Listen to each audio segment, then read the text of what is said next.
我姓趙，63。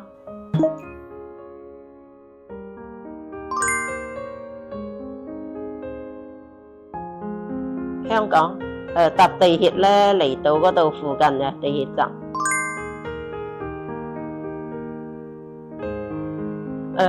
牙齒斷咗好多年啦，因為我驚整牙怕痛，所以都一直都拖都冇整。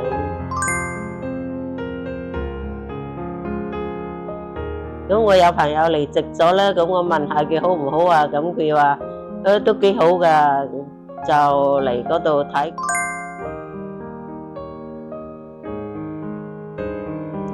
參觀之後見到咧，即係周圍咧都整得乾淨衛生啊，同埋你哋啲服務都好認真、好周到啊，咁就參加咗你哋嘅植牙咯。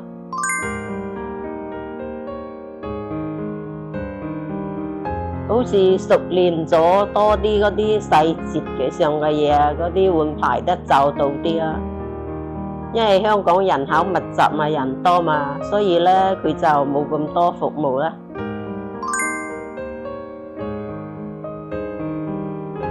做之前係緊張啊，因為本身我嘅人就緊張嘅，打針都驚嘅，平時都好少去睇醫生啊，因為驚打針驚痛嘛。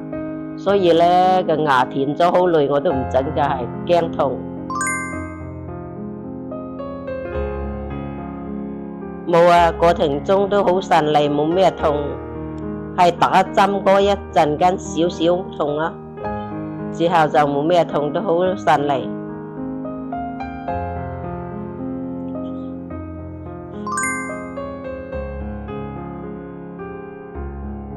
唔一樣啊，因為咧我想象之中係時間長好多，唔係痛啲咁咯。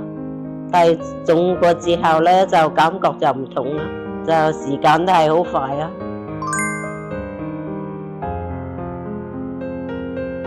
賴院長親自幫我就植牙咧，冇咩點樣痛嘅感覺，就好快手就做完咗啦。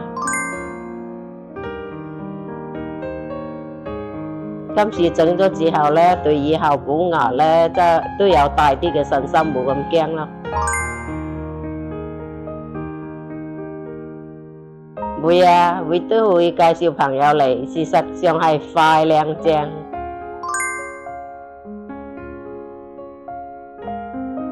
9分啦。